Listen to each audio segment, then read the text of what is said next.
Buenas noches, bienvenidos al banquillo. Les saludamos como de costumbre a través de TSI. Ha transcurrido un mes y días de la intervención de la Empresa Nacional de Energía Eléctrica. ¿Qué tanto se ha avanzado? ¿Se están corrigiendo los errores que se han cometido en años atrás en la estatal eléctrica? Estos temas los abordamos esta noche con don Miguel Aguilar, presidente del STENE. Buenas noches, bienvenido.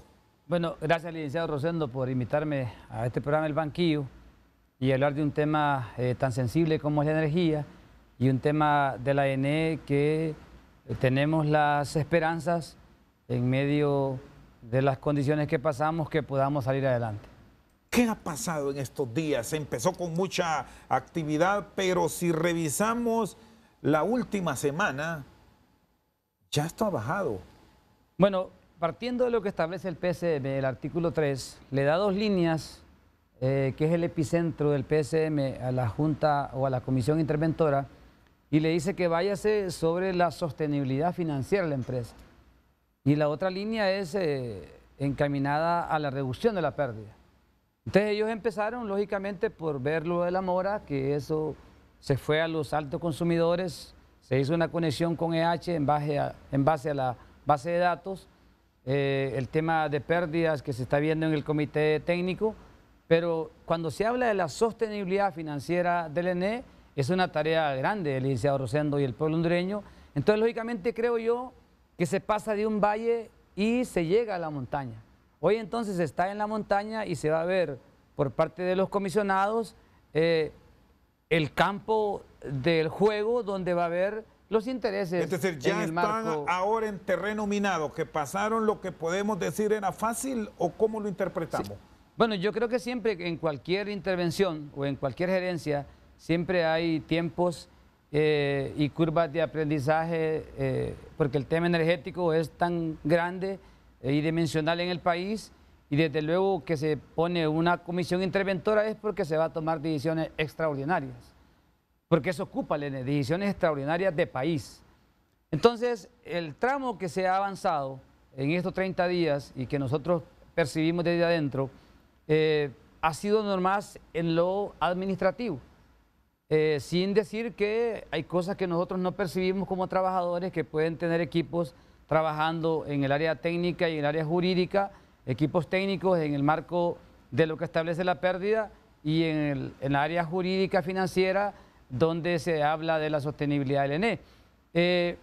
A mí me parece que la Junta Interventora ya está en el momento donde debe de aparecer realmente cuál es el origen de la problemática del ENE. ¿Y ¿De dónde cuáles viene? son esos elementos gruesos que hay que abordar y que se deben de discutir? Bueno, partiendo de cuánto nosotros facturamos y cuánto nosotros perdemos como institución, entonces se habla de la pérdida por el hurto de energía, se habla de la pérdida por mora, pero también se habla de la pérdida de un modelo energético que hay en el país, donde la compra de energía eléctrica le causa una pérdida al ENE y le causa una pérdida o un golpe al pueblo hondureño. Entonces, yo creo que el origen del por qué el ENE está en estas condiciones, primero es el saneamiento interno, administrativo y operativo. De esos tres elementos que me menciona, ¿cuál es la esencia del problema?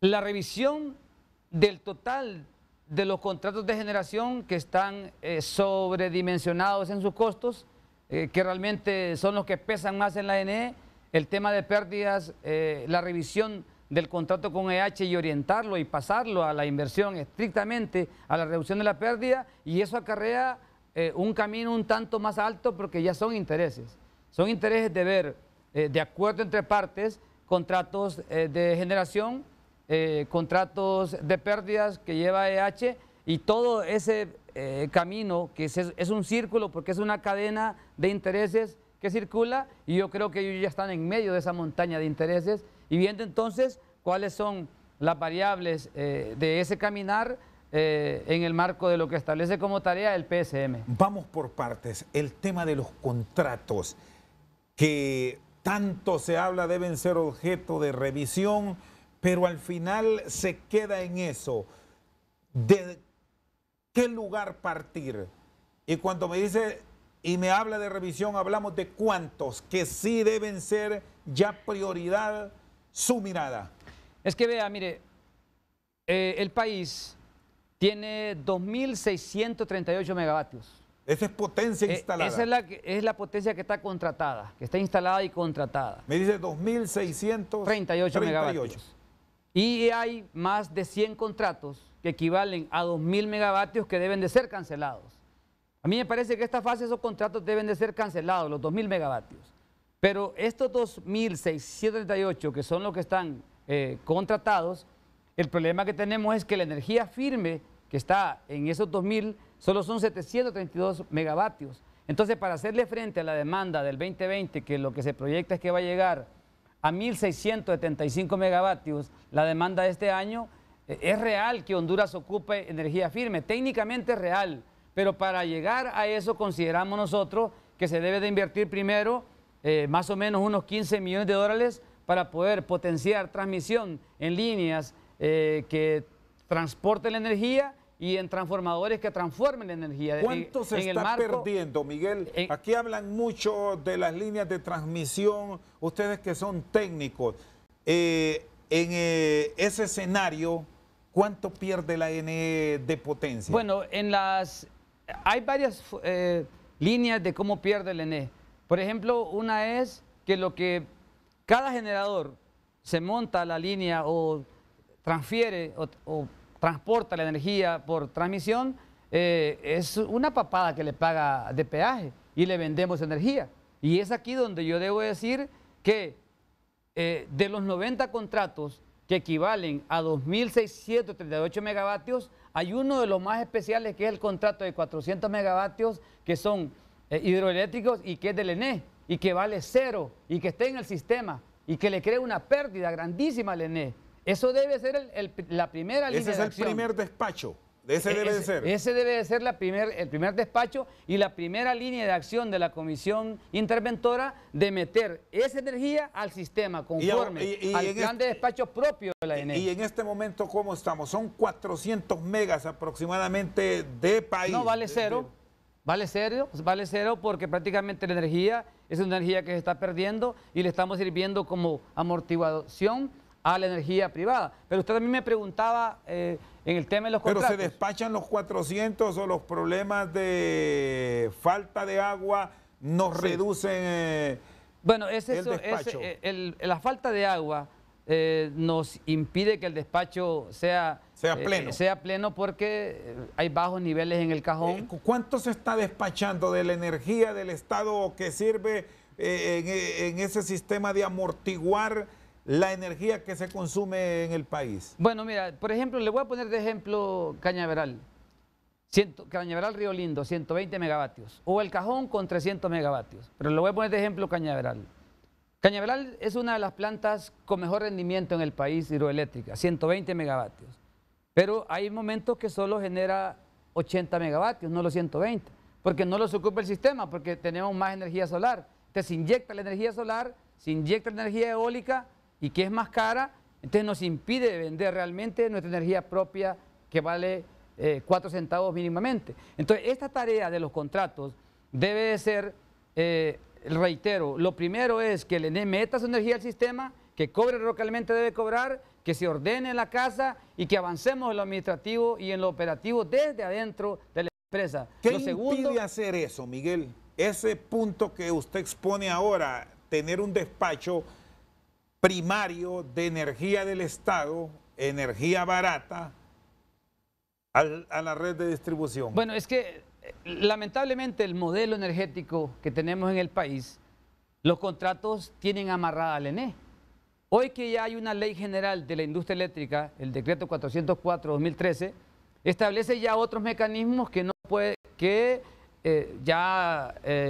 tiene que ver mucho en el juego el ODS, la CRE, y ya los procesos de licitación ya no van a ser directamente con el Estado, sino ya con una nueva fórmula que lo lleve el ODS y va a ver cuál es la energía que más barata puede comprar, pero mientras tanto la institución, el pueblo está amarrado con esos contratos. Y eso es lo que necesitamos renegociar y por eso yo hablo de que estamos en la montaña ya. Con la normativa actual que tiene la interventora, puede hacer eso.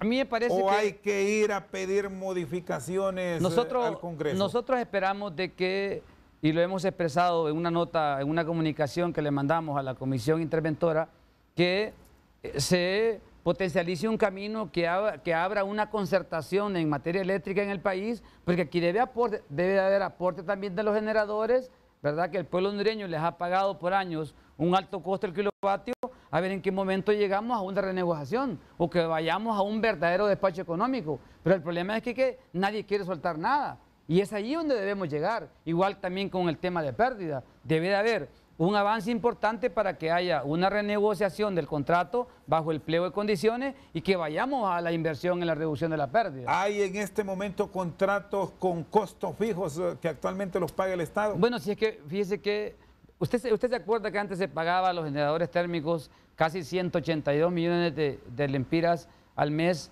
por costos fijos, generase o no generase la planta? Hoy hay costos de potencia que se les paga a los mismos renovables y hay un grupo de renovables de generación que se les da un incentivo arriba de 3 centavos y eso le ha acarreado al ENE una alta carga, una alta mora a la institución que hoy tiene que buscar el mecanismo cómo pelotea esa deuda para más tiempo, tener más oxígeno, más bajo interés y poder pagarla, porque el problema es que el ENE, la deuda que tiene la energía ya la consumió o ya la perdió, pero el ENE sí la pagó o el ENE la debe. Esa es la dificultad cuando se habla de la sostenibilidad financiera de la empresa y para eso debe haber un cambio de modelo eléctrico en el país, pensándolo bajo lo que establece la Ley General de la Industria Eléctrica. Está con nosotros esta noche al banquillo el presidente del STENE, Miguel Aguilar. Una pausa, ya regresamos. Ya existe en la ley que un generador le pueda vender a altos consumidores, pero también debe haber una regulación, porque si no el generador le va a vender solo a los altos consumidores, ¿y quién se va a quedar con la gente residencial de barrios y colonias? No lo va a pasar solamente a que lo cubra el Estado.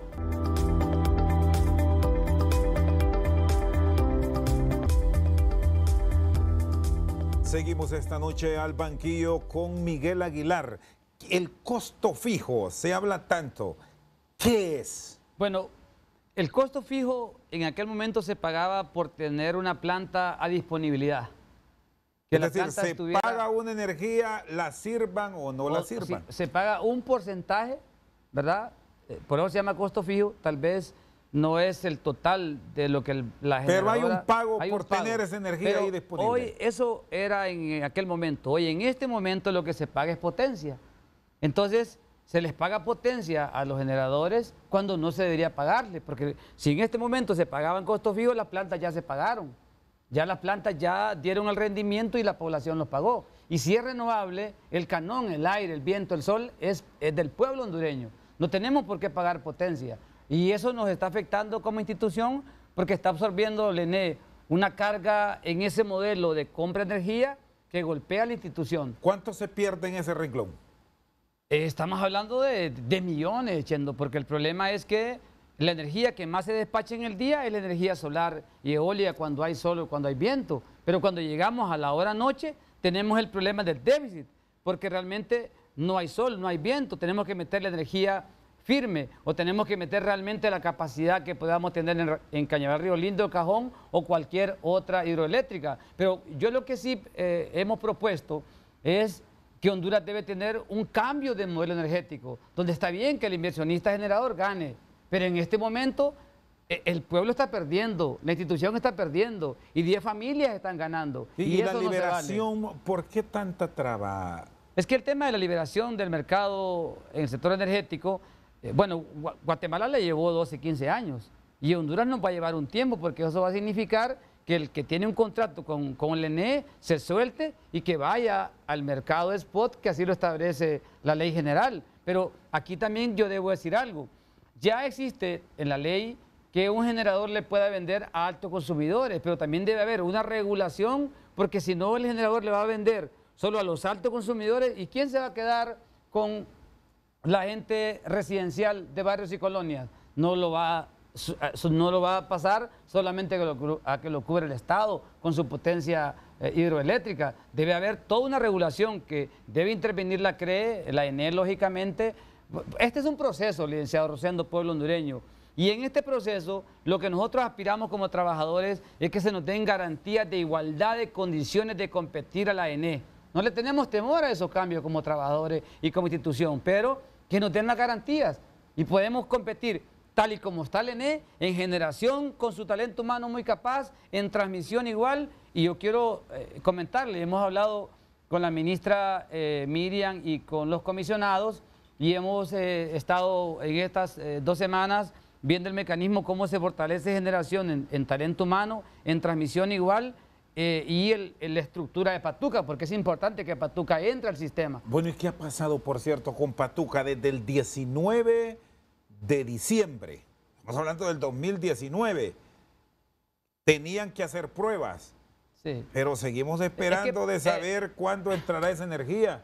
Licenciado Rosendo, Patuca es toda una novela, pero nosotros esperamos que en los próximos meses Patuca entre al sistema y 30 megavatios, 35, 40 megavatios que sean, independientemente del costo que hoy lleve, porque hoy va a salir más caro, porque entre más tiempo se llevó por el bloqueo interno, externo y un montón de burocracia que se ha llevado al tema de Patuca, no sale un poco más caro el kilovatio, pero sí se ocupa porque... Pero aún así, esa energía de Patuca es más barata que otras que ya están en el mercado. Claro que sí, y nos ayuda sustancialmente porque esa energía va a resolver de inmediato todo el bajo voltaje y el problema de pérdida no técnica o de suministro que no tiene Olancho y una parte del paraíso. Y es allí también donde, cuando se plantea la inversión en transmisión, que debe ser simultáneo a la energía firme que ocupa el país, es la línea que se debe construir Amarateca-Juticalpa,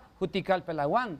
Porque el problema es que solo tenemos una línea hacia Olancho y cuando hay una falla se queda todo Olancho sin energía. Le voy a poner el ejemplo de Ciguatepeque. Ciguatepeque se salva, si hay alguna falla, mandan a las cuerdas de transmisión, cortan los cuellos en una torre y como hay línea de CO 38 desde Amarateca a Ciguatepeque, entonces lo meten desde Amarateca a Ciguatepeque y interrumpen de Ciguatepeque hacia Cañaveral. Y si es lo contrario, pues entonces la meten de Cañaveral e interrumpen la de, digamos, de Comayagua a Amarateca, pero se divide la falla. Eso es lo que no pasa en otro país, en otro sector del país. Estas líneas de transmisión que ustedes están sugiriendo a Amarateca, Juticalpa, ya están en el plan de expansión. Pero ¿cuánto cuestan? Porque ese es el gran problema, que el ENE está en rojo y nadie le quiere soltar plata. Bueno, mire, nosotros escuchamos, y el presidente así lo mencionó, que se habían conseguido ya 150 millones de dólares por el fondo del BESIE. Del BID, creo que es. Para invertir en transmisión.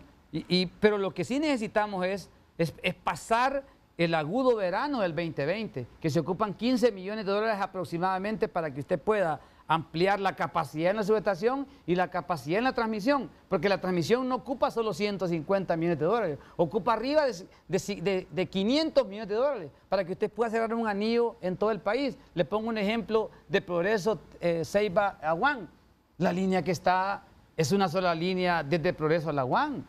Por eso es que hoy lo que se pretende con estas inversiones, antes era el Centro Nacional de Despacho que quedaba aquí en la Suyapa, hoy el ODS va a ser instalado en Amarateca, donde llega la energía del MER a San Buenaventura, el sector de Cañaveral, Río Lindo, y viene en paralelo en doble terna con la energía que viene del cajón en 230. Entonces viene a Amarateca. Entonces de ahí debe de suplirse hacer el anillo, ahí es el cerebro de distribución. Ahí va a ser, en Amarateca. Donde está, usted ha pasado por Amarateca, ha visto que hay una gran subestación grandísima, torres de 230 por todos lados.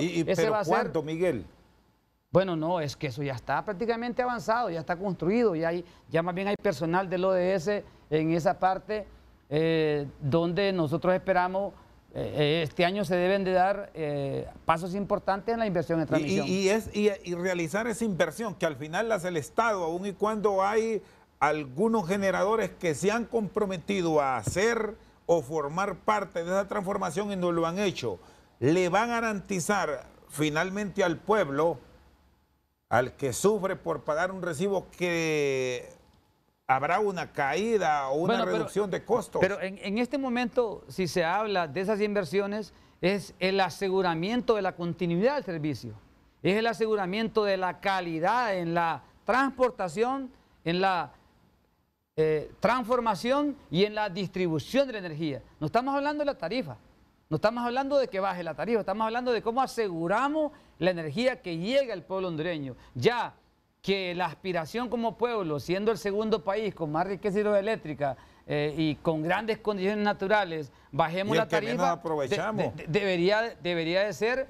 bajo ese plan de cambio de modelo energético, donde los generadores compitan en su despacho, pues, y que le compremos a quien más barato nos oferte, vaya, igual como hacen en El Salvador, Guatemala, igual como hacen en Panamá, pero aquí las licitaciones de renovables están a 18 centavos, cuando en El Salvador están a 9 centavos.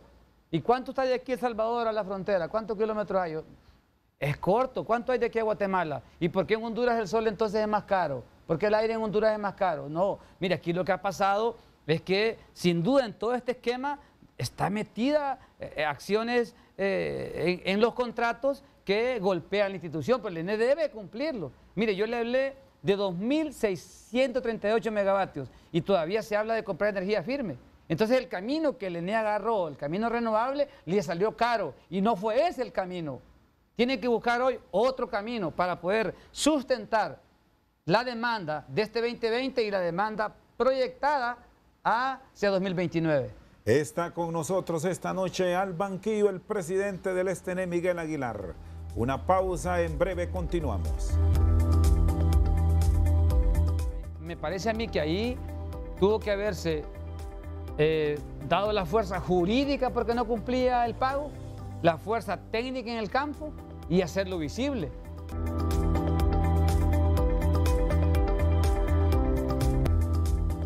Seguimos esta noche al banquillo con el presidente del STN, Miguel Aguilar. Me habla de 2.638 megavatios instalados, disponibles. Sí, contratados. ¿Y por qué hablan de comprar más energía? Ha sido unas grandes discusiones, incluso en el Congreso.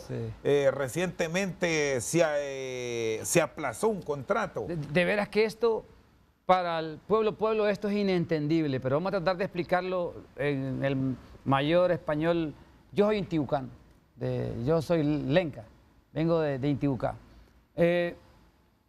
Lo que pasa es que por la variabilidad, por las condiciones de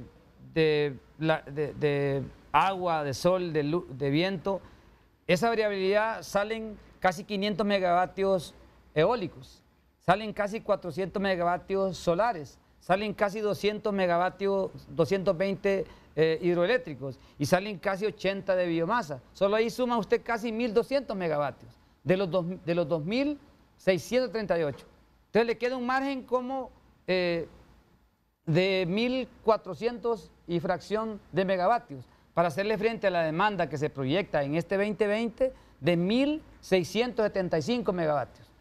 Entonces, hay momentos del día que usted va a tener mayor energía porque hay solar, hay viento y la energía fluye en el día, pero en las horas noche usted va a tener o ya está teniendo que comprar energía firme al mercado regional que debe hacerse o debe también buscarse el mecanismo bajo lo que establece la ley del mercado de oportunidad para hacerle frente a la demanda, porque vaya, el mes de enero ya llegó a 1.530 megavatios la demanda, el mes de febrero todavía falta el cierre, pero así sucesivamente va a llegar a los meses más calurosos y que ese es un tiempo... El pico lo alcanzamos normalmente en la temporada de verano puro. Sí, el verano. El verano es la montaña que se le debe apostar en este año, cómo la sustentamos. Y claro, debe de haber austeridad, porque no puede ser que compremos energía, más bloques de energía y no tengamos cómo transportarla, cómo transformarla. Eso no significa que yo no diga que no se ocupa, porque técnicamente ocupamos energía firme. Pero necesitamos ordenar el esquema donde vamos a llevar esa energía focalizada, orientada en los lugares de mayor demanda como San Pedro Sula en la parte comercial e industrial para que pueda tener una mejor calidad de voltaje y mejor atención al cliente. ¿Y qué energía sugieren ustedes hay que comprar? Y mantenerla ahí disponible. El caso de San Pedro Sula, donde está la gran industria, y Tegucigalpa, donde está una masa poblacional alta que también consume. Bueno, partiendo de que la zona norte se lleva casi el mayor porcentaje de consumo de energía, debe ser en la zona norte. Y deben de buscarse otras alternativas. Porque ya solar, si encontramos abajo de 10 centavos de dólar, sería beneficioso para el país. ¿Y lo ofrecen a ese costo? No, no, no. Lo que pasa es que aquí es patada y mordida y pescozón. Y eso es lo que nos tiene en estas condiciones. Entonces, no sé si el gas puede ser una alternativa que tienen otros países, pero que sí se ocupa buscar otra línea que ya no sea ese esquema que trajeron desde el pasado, eso es fundamental. Pero aquí también tenemos el atraso de que hay muchos contratos que deben ser finalizados porque nos tienen del cuello a la institución y al país. ¿Cuáles, por ejemplo? Por ejemplo, los solares, los eólicos. Hay muchos térmicos que todavía... Eso los tienen que revisar. Pero fíjense que hay muchos térmicos que están más abajo todavía que los solares. El problema es que el combustible, como es tan fluctuante, en cualquier momento sube el combustible, automáticamente le sube la tarifa. Miguel, ¿y EH qué papel juega en todo esto? Porque es el otro de los escenarios de conflicto para estar en rojo y ustedes también ahí tienen un componente. ¿Qué es lo que ha pasado? ¿Por qué tanta disparidad al momento de hablar de reducción de pérdidas? Ahora mismo, ¿en cuánto estamos? Bueno, vea, mire, se inició con un 31.95. Casi 32 más. Casi 32. Y se bajó en un porcentaje de 4%. En los términos de los 3 años. Un poco menos de 28. Y hoy ha ido subiendo la pérdida porque la demanda también ha ido creciendo. Pero realmente nosotros consideramos como sindicato que, porque también participamos, hemos delegado a compañeros en el comité técnico y debe revisarse, porque la orientación del pliego no está tácitamente que vaya orientada todo a la reducción de la pérdida. No, hay un gran porcentaje que va a la operación y el mantenimiento del sistema. Y ocupamos que esos recursos vayan orientados a la pérdida. Entonces, EH, en común acuerdo con el gobierno, o con la comisión y con todo lo que, con la cadena de tomadores de decisiones, deben de llegar a un acuerdo de renegociación entre partes, porque el país ¿Ustedes ocupa... están de acuerdo que se revise? Claro que sí, nosotros estamos de acuerdo como sindicato que se revise el contrato, que se revise el pliego de condiciones, que se revisen los indicadores y que se revise toda la metodología, incluido, ahí van también las inversiones, para que las metamos en la reducción de la pérdida. ¿En qué se ha fallado, Miguel? ¿En qué hay error? Es que ahí se debilitó, uno por la pelea interna que hubo entre los socios, del colombiano y el hondureño. El otro, creo yo, que ha afectado es que todo el esquema de donde está la pérdida, hay un tema sociopolítico en el país y hay lugares que no se ha podido entrar. Hay lugares que no se le ha metido la fortaleza con una estructura. Hoy que está la ENE intervenida, encabezada y en estos días lo han hecho porque... Hoy la EH debe también de aprovechar en conjunto con la ENE a ambas partes, porque hoy sí hay toda una fuerza de tarea que el presidente orientó al tema de pérdida, porque el tema de pérdida es un tema que golpea el país. Eso se tuvo que haber hecho desde el inicio, porque solamente que venga un operador al tema pérdida, cualquiera que venga, o el que estaba, o el que vendrá o no vendrá, necesita que el Estado ponga también su músculo y ponga también una legislación donde beneficia al que paga y penaliza al que no paga. Porque el problema es que unos pagamos y otros no pagamos. Entonces eso crea una pérdida que lógicamente la institución ocupa que baje, la reducción de la mora igual, y nosotros como organización el apostar de subirnos a este barco de la sociedad y de inversión es para que el ENE salga adelante. Ese es el apostar a una empresa eficiente, que camine, y es más, el indicador de la operación del mantenimiento mejoró sustancialmente. ¿Cuánto han bajado en este proceso que ha arrancado el pasado 10 de enero? Bueno, es que el primer año... ¿Tienen algún promedio? ¿Cómo le fue en enero? El primer año de este año. Sí, porque ya bajó el proceso de intervención.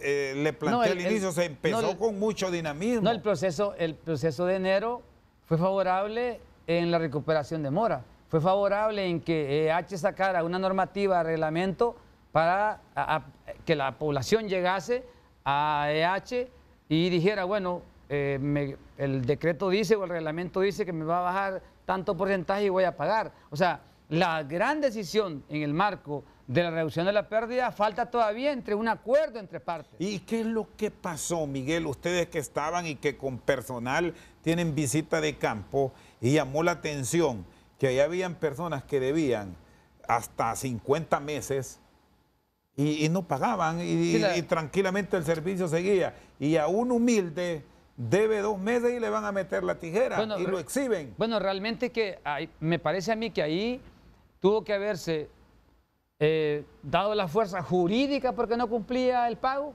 la fuerza técnica en el campo y hacerlo visible. Igual ¿Qué como grado lo hizo, de responsabilidad tienen los trabajadores en eso? los trabajadores del ENE, no, porque nosotros no hacemos el trabajo. Pero los ustedes no andan en la calle, Miguel. No, pero es que ese tema no lo hace el ENE, lo hace EH. El responsable directo es EH. Sí, por eso le planteaba, porque ustedes están ahí. ¿Qué pasó? Usted me habla de los trabajadores como socios. Como socios, ¿por qué no plantearon? ¿Por qué si este individuo debe cantidades que asustaban, millones, no lo fueron a cortar? Una es la normativa que cambió. Otra es, lógicamente, nosotros no administramos EH, lo administra el grupo colombiano. Sin embargo, creo que debo reconocer que en esa parte se ha fallado y que se debe de tener mayor contundencia, aunque en algún porcentaje de esos grandes consumidores que tenían deuda se acercaron a lo jurídico de EH para poder resolver. Pero no hay explicación del por qué aquel gran deudor, incluido el Estado, que debe arriba de 3.000 millones, de los 9.000 millones o más que aproximadamente se adeudan en energía consumida, facturada y no pagada, están en esa mora. Pero el tema yo creo que no está ahí. El tema es en bajar las pérdidas. El tema está en la fórmula de cómo compramos la energía, que el ENE tiene una gran pérdida. El tema está en cómo el ENE no está metiendo los 400 megavatios en el sistema. El tema está en cómo no repotenciamos transmisión y transformación. O sea, aquí hay que verlo, pero con una visión amplia de país. Y revisando, Miguel, todos esos errores que incluso los reconocen que han pasado, ¿qué propuesta hay? Porque si no se logra entrar de lleno en detalles de lo que pasa en la NE, vamos a seguir comprometiendo las finanzas públicas, comprando bonos soberanos para pagos. Bueno, cuando se habla de la sostenibilidad financiera de la empresa, lógicamente a los generadores se les ha estado pagando, como dice la fórmula, de los 45 días para poderles pagar. Hay una deuda anterior que debe estar trabajando ya desde hace mucho tiempo, y hoy la comisión interventora, y escuchamos también al doctor Tábora y al ministro Roberto, que estaban buscando el financiamiento para esa deuda que se debe, pasarla a mayor tiempo y a menor tasa. La otra es que debe haber una renegociación por el bien del país. Mire, la energía puede causar una convulsión social, porque crea desigualdad tremenda en la población, y esto debe de verlo de cerca también el gobierno. Y aquí es donde le decimos nosotros a los generadores: vaya, lleguemos a una mesa de concertación y por el bien del país, bueno, veamos qué valores en la fórmula le conviene al Estado, porque el Estado tiene que asumir una postura en el tema de EH igual, y en el tema del ordenamiento interno de la ENE, en el tema del despacho del ODS, qué función tiene la CRE conforme a lo que la ley le indica de la nueva energía que el sistema necesita. Está con nosotros esta noche al banquillo el presidente del STN, Miguel Aguilar. Una pausa, en breve continuamos. Zonas más cargadas, San Pedro Sula, Tegucigalpa y Ceiba, sí ha existido personas que solo van a marcar y a cobrar.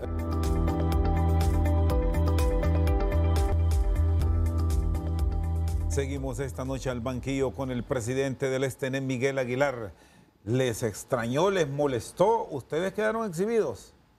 Sí, bueno, eso con trabajadores con casi 1 millón de lempiras, Miguel, en salarios extras. Normalmente cuando se hace una acción de una intervención, llega un nuevo gerente, siempre el hilo más delgado se rompe por los trabajadores, por lo que está adentro, por el ordenamiento adentro. Nosotros no nos oponemos a que haya un ordenamiento institucional interno de todo el esquema de la planilla que la empresa tiene, pero no compartimos ni aceptamos los calificativos que nos puso la ministra a las y los trabajadores partiendo de pago de tiempos en jornadas extraordinarias o trabajos en diferentes áreas, porque un trabajador en diciembre le pagaron el acumulativo de 3, 4 meses y le salió un alto salario, sumado a que en diciembre habían 10 días de vacaciones y mientras algunos tiraban cohetes, otros estaban trabajando, mientras otros estaban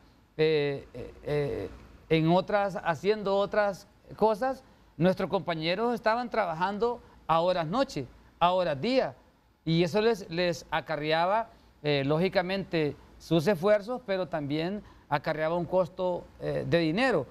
Se lo explicamos también nosotros. ¿Se subsanó esto?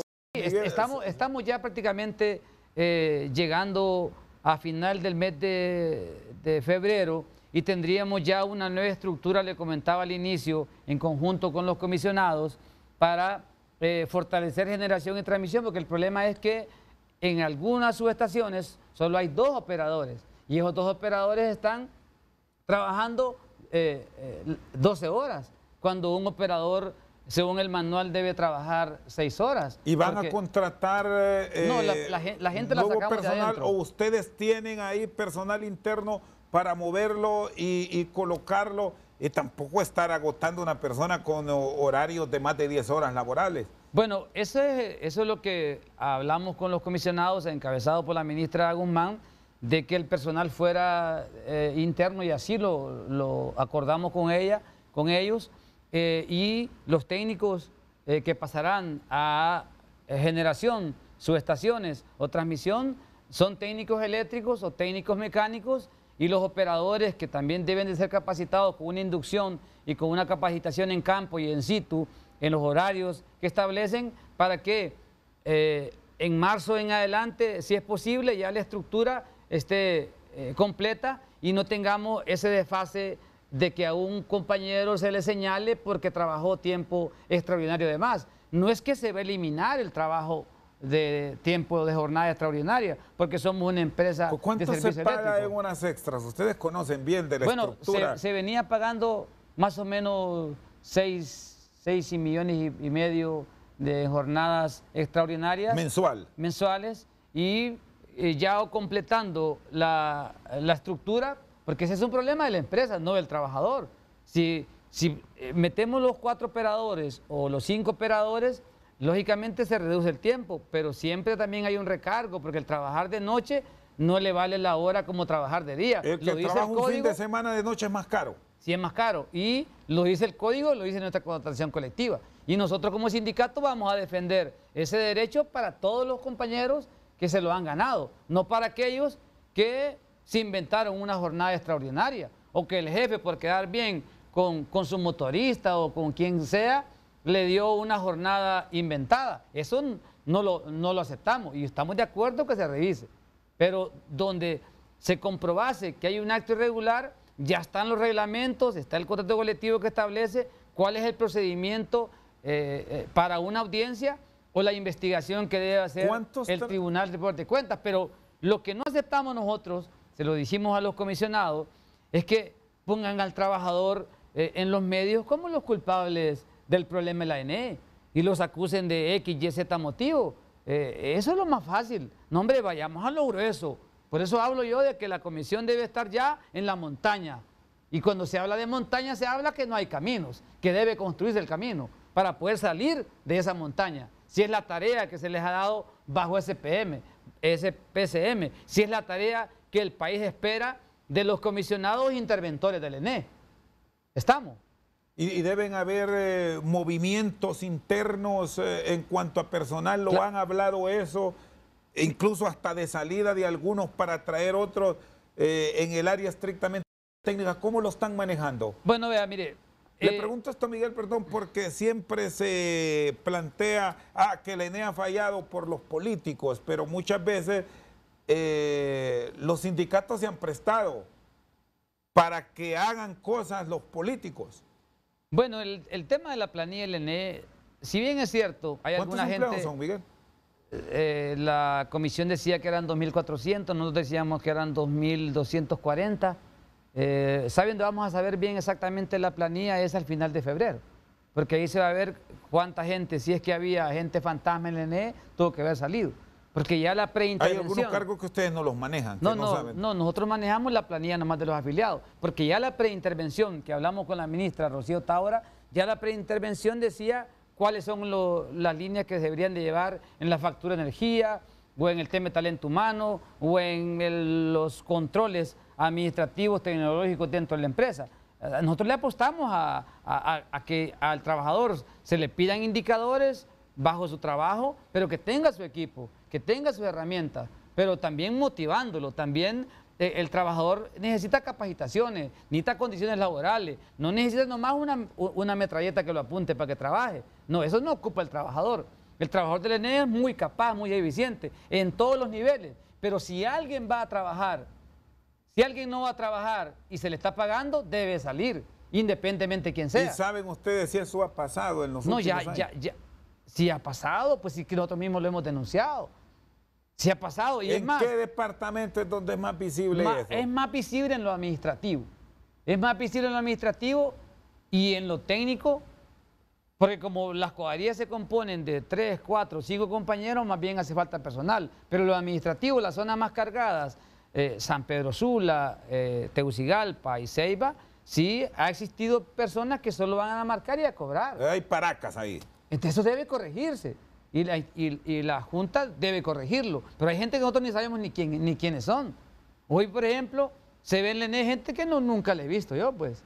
O sea, la llegada de en este nuevo proceso les ha llenado los pasillos. Se ve gente en los pasillos que realmente no la conozco. Me dice que ustedes responden por los que están bajo la afiliación. ¿Cuántos son? Somos como 1.580, más o menos.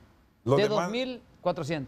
Los demás son casi 300 y fracciones temporales, que también nosotros respaldamos los temporales porque ya la figura de temporal del contrato colectivo dice que después de 180 días y que la función es continua, ese compañero temporal se convierte en un empleado permanente y así ha ganado su demanda. Usted que conoce la institución, ¿se atrevería a dar un número de cuántos son los que, si Miguel está ahí, los conoce, los ha visto, o que parte de la estructura de los trabajadores saben quién es, dónde está? ¿Cuántos son? Bueno, mire, en el caso mío, yo soy el presidente del sindicato y lógicamente debemos de defender la gente que sí trabaja, la gente que se le deben de dar las funciones conforme a su capacidad y en las áreas ubicadas, pero las personas que estaban cobrando o están cobrando y que se va a ver al final de la planilla deben de salir. No tenemos injerencia como sindicato sobre eso. Ahora, si un trabajador no le han dado sus funciones y está reintegrado y deben darle la función, el sindicato debe protegerlo. Pero que yo dé nombres y diga cuál es la cantidad, no lo tengo. Lo vamos a ver. Pero sí hay, me dice. Que hay. No, que hay, no. Y eso sí no lo puedo tapar. El sol no se puede tapar con un dedo. Eso sí no lo puedo tapar. Vea, hay mucha gente que se lo denunciamos al ingeniero, al gerente Jesús, al ingeniero Deras y a la comisión que llegaba en su biker, en su coso para hacer ejercicio. ¿Cómo se llama eso? ¿Venían del gimnasio o iban al gimnasio? ¿Venían de ejercitarse? De ejercitarse a marcar. O otros en chancleta un sábado o un domingo a marcar el reloj. Eso no es factible y eso el sindicato no puede defenderlo. El sindicato va a defender a aquel operador, aquel maquinista, aquel liniero, aquel técnico mecánico, aquel técnico eléctrico, aquel compañero que se la suda a diario haciendo un esfuerzo y que gana un buen salario porque se lo ha ganado. Y entonces no es posible descalificarlo. Y entonces hoy vamos a repotenciar en talento humano esa estructura y vamos con generación y transmisión de acuerdo con los interventores. Yo debo decirlo. Eso lo hablamos con ellos. Porque nosotros queremos corregir ciertas áreas. A finales de este mes, ¿cuánto les pagan? ¿Qué fecha es el pago? Bueno, ¿El 20 o el fin de mes? Normalmente los pagos se están haciendo al ras del mes. A fin de mes. Entonces digamos que es el 30. El 30 es 29, porque este mes es... Sí, y nosotros vamos a solicitarle a los comisionados que nos den copia realmente de la planilla que tiene el ENE. Es decir, que ustedes están claros que el 29 de este mes pueden haber sobres. Pueden haber sobres fantasmas, pueden haber sobres no visibles, porque se fue el que no estaba. No precisamente... Y aquí, como dicen popularmente, se van lisos, ahí no hay prestación. Normalmente como al ENE todo el mundo lo demanda, pero si no estaba en el puesto, y si no ha llegado, y si no, entonces aparece, entonces ¿cuál es la función que tenía? Pero la empresa debe defenderse. El problema es que muchas veces desde dentro de la ENE se ha protegido a personas que no han trabajado y eso nos pone en un vilo como que fuéramos todos los trabajadores. Entonces, a ver, como dirigente mío estoy listo a las 5 de la mañana y a las 10 de la noche estoy listo también. Y soy el presidente del sindicato. Trabaja en campo usted, no se vale del fuero sindical. El fuero sindical lo protege, pero si le toca hacer una actividad por la función técnica suya, la hace sin problema. No, pues si usted me mira, pues yo soy supervisor de cuadrillas en línea frías y energizadas, en voltajes de 13.000, de 34.000, de 69.000, esa es mi expertise. Pero mi función, lo que me han puesto los trabajadores y me han delegado es al tema de la representación jurídica, legal, política, sindical de las y los trabajadores. Miguel, le agradezco. Feliz noche. Encantado de saludarlo.